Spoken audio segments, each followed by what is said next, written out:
Oh. Hi everybody, welcome to episode 4 of Soccer Side Chats. I'm Sean, joined by my co-host. Yo, what's up YouTube? It's your boy Lunati and welcome to yet another episode on the Soccer Side Chats. This week, we'll be reviewing what happened over the past 2 days in the Champions League, previewing what's going to be happening tonight in the Europa League, the Conference League, all of them. And also tonight's big Premier League game between two London rivals, the Battle of the Bridge, Chelsea versus Tottenham. Let's get straight into it. Champions League over the week served with two great matches. Classics, guys. I think with Bayern and Real Madrid, though, you'll really be disappointed in watching there because historically it's quite a big match, and right now it's a case of two sides that need to win the Champions League for two different reasons. Of course, Real Madrid, they're just trying to extend their record. Bayern, it's just now or never type of vibe. It's their only hope, I guess, of winning something and not going trophyless this season. But it's an entertaining game, guys. Very rolling end to end. Uncle Cruz, guys, just ran the show really. Brilliant. That guy doesn't need to retire.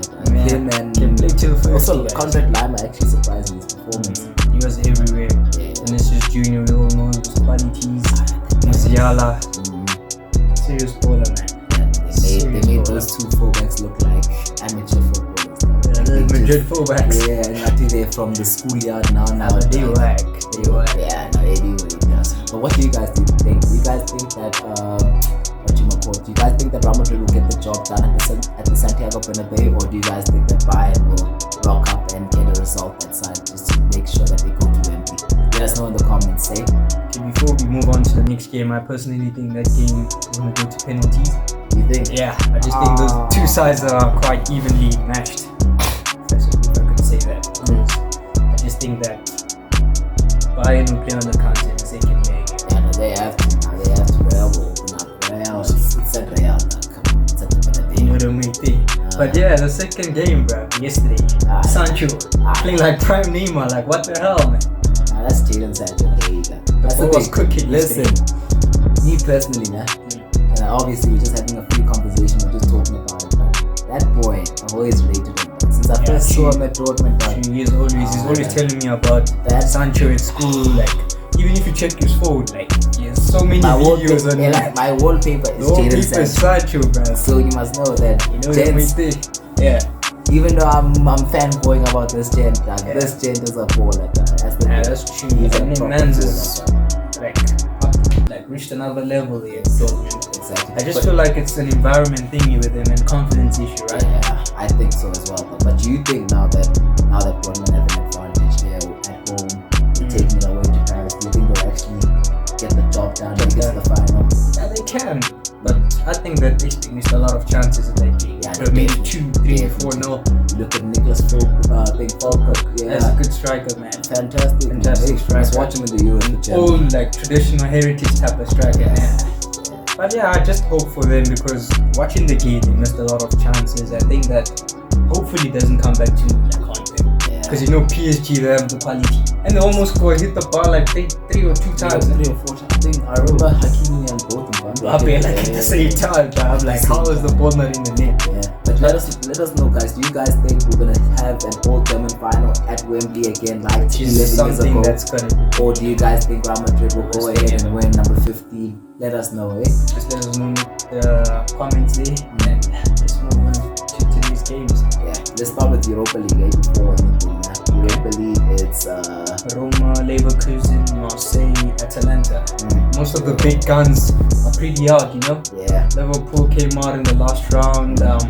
Benfica, I was quite surprised. Yeah, that was actually a surprise. The fact that they went out. But they lost like on penalties, I think. Yeah, no, they went all the way, then they lost on penalties, unfortunately, in the quarterfinal. But what do you think now in the Roma Leverkusen? Because that one I think is the mouth-watering time. It's a tricky game for Leverkusen. I think that Roma a tough side.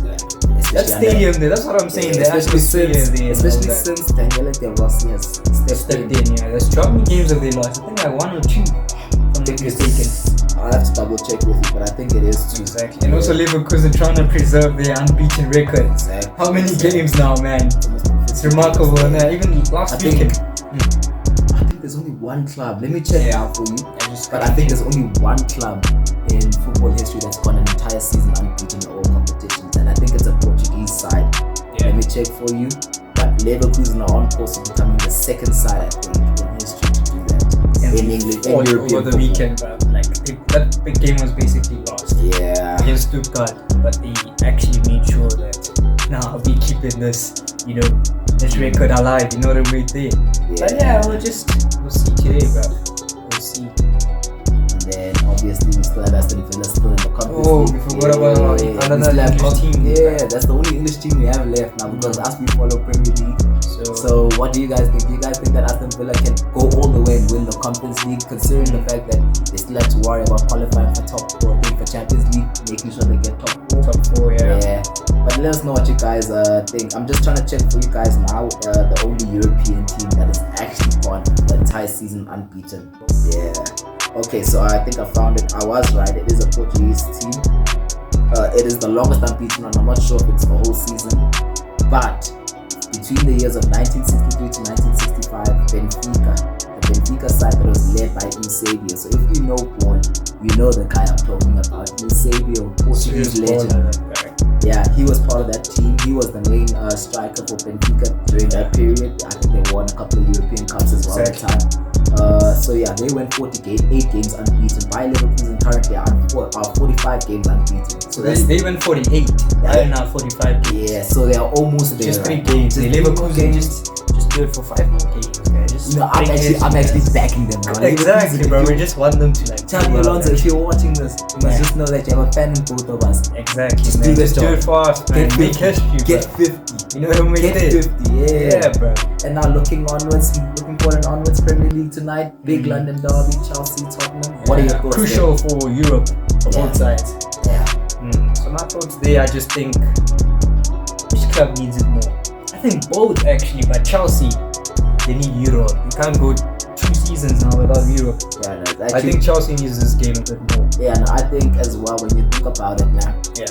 With how much money that has been spent for the club. I mean, like the club likes to front and make it seem as if, yeah, I know we have all the money financially doing well and all that stuff, but we know as fans, like we're not naive or dumbfounded by the fact that in order for you guys to, in order for a club to actually compete and to continue to sustain their spending, they need to qualify for the competitions. They need to qualify for Europe. They need to win trophies. They didn't win the 2 cup competitions that they went deep in the FA Cup and the Carabao Cup. And also like other commercial deals, the sponsorships and all that, and getting players as well. Yeah, I think the sponsorship. Yeah, you look at Chelsea now. Like it took them like first quarter of the season. They were playing without I think. Yeah, without a sponsor because they weren't playing with the sponsor. So it took the whole first quarter of the season to actually find a sponsor and stuff like that because of the poor position last season. Because the way the club is being run at the moment, it isn't that great. But guys, let us know what you guys think. Do you guys think, man? Because me personally, I think Pochettino should stay on for another year. This is me as a Chelsea fan, and I know a lot of Chelsea fans are gonna come and bash me, and I'm gonna tell you now why. Just tell the fans they wanna know. So I believe Pochettino should stay at the club mainly because when you look at that squad of players, I think you've seen it against Everton, you saw it against Man United. There's a petulance there, there's an immaturity in that side, and it's way too young. It seems quite juvenile, some of the things that they're doing, and the way they gave up against Arsenal, because you remember a couple of weeks, just over a week ago now, they lost 1-5-0. The way they gave up in that second half, especially when you think about it, it was 1-0, 55 minutes played. You could feel the Emirates was starting to get a bit anxious now because they've been in the position before of, okay, we're trying to chase down Man City, we're trying to make sure that we do our job to make sure that we can try win the Premier League title from Man City.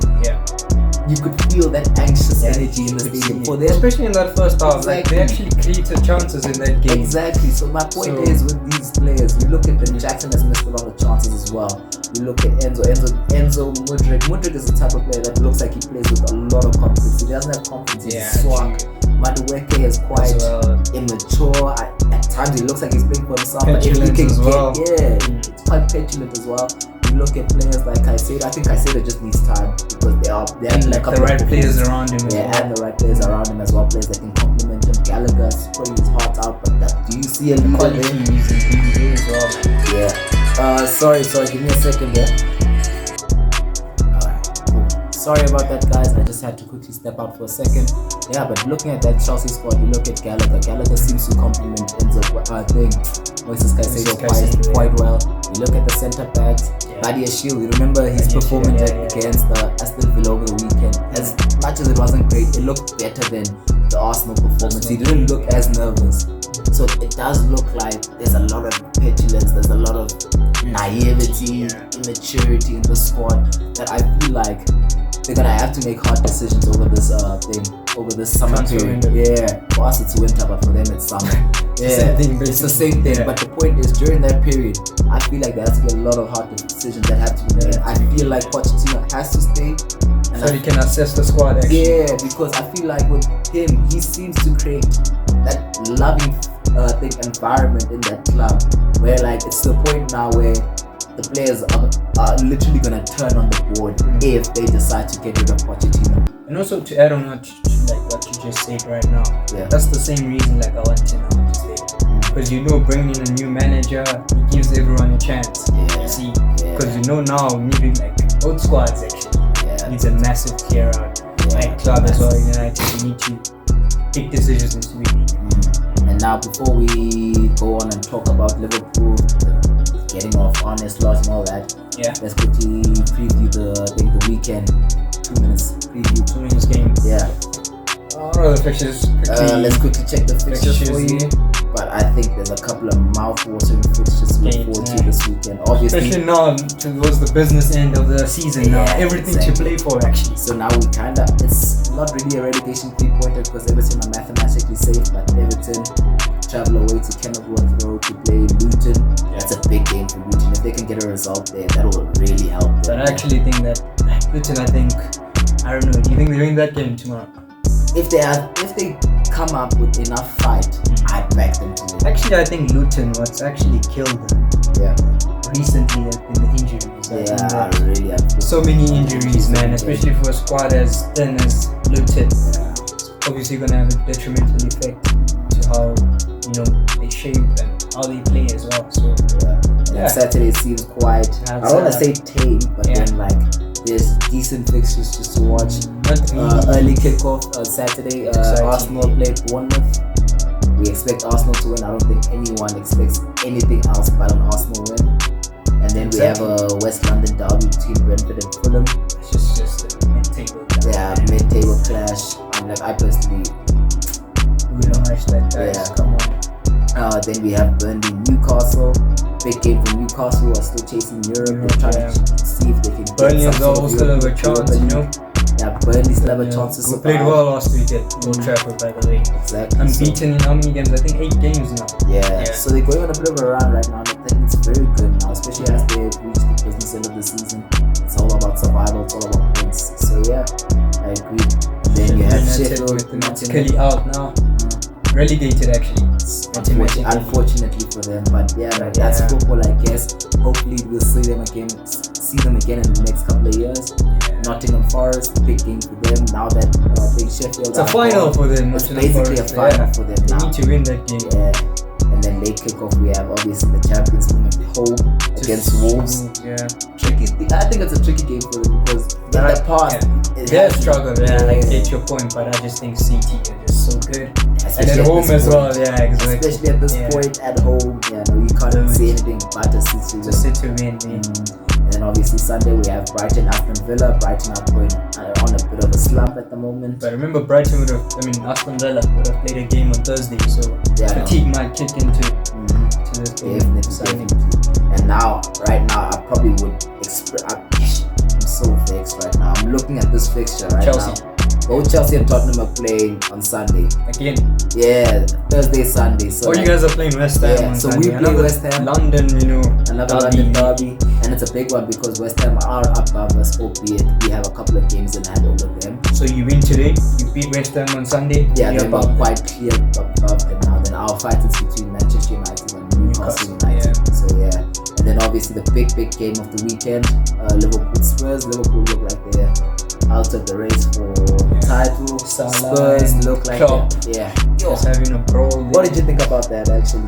I wanted to point you up because apparently if I read that article right, I read some other article. It was a lip reader that said that Salah was saying, I gave you 7 years of service. And now you basically doing this to me and all that. But I just think that if you have a problem, like just sort it out in a house. So you don't just for the media, for people to see. I get you emotional sometimes. Sometimes you can't control your emotions, but this sort of stuff, man, just go speak to him and say, man, Gaffer, I'm not happy that I'm not playing. And you see, look for a way forward. Then rather than just bruh, like. Exactly. But let me ask you, imagine that happened to one of our clubs, like the media outrage.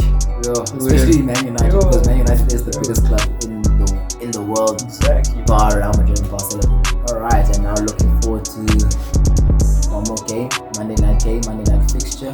Crystal Palace at home to Manchester United. What are your thoughts there, your team? Hey, bro, now that the season is, I just want the season to end, bro. Looking forward to the summer with the new structural changes. But you guys are still playing for Europe right now. Don't you think now that even though Conference League next season already accepted our thing? We're going to a Conference League. What Europa? Did you say our fixtures like? We have Crystal Palace, Newcastle, Arsenal, Brighton. It's actually tough. There's no winnable game there, bro. Especially with the way you guys are playing at the moment. Not even lose all of them. So whatever, we'll just see. Whatever happens, man. And then quickly looking forward to forward and onwards with Liverpool. It's what's happening behind the scenes. Obviously, we all know Jurgen Klopp is leaving at the end of the season. Arne Slot, Feyenoord manager, is coming over to Liverpool. What do you think there? It's a risk, big risk. You know what I personally think? I personally think that any managerial appointment is a risk anyway. But I'm just saying, like the league, it actually could have maybe gone for a Tuchel or Hansi Flick. Exactly. But I hear what you're saying. For them, maybe they've done their homework. So fair play to Liverpool and just give the guy time. Maybe hopefully it doesn't turn out like or even better than our manager, Mr. Eric Ten Hag. But we'll just see, man. Most of those things is just a matter of let's just see what happens. Let's just see if Salah's gonna stay here. But it looks like he's gonna stay for another season. I saw reports where he said he doesn't want to go to Saudi Arabia at the moment. Van Dijk as well. That's a big question mark. But I think for the best interest of the club, he should stay. But we'll see what happens in Liverpool. It's going to be an interesting summer for them. With that being said, guys, I think we're done for today. Apologies, I think me and John had to formally apologize for not releasing any video over the past week. Life happened. Let's not even sugarcoat. Life just happened. We never made time. Guys. So apologies for that. We will continue to do reviews and previews, and then also talk about any big talking points in the world of football. And with that being said, we're signing out from the sidelines. Guys. See you in the next video.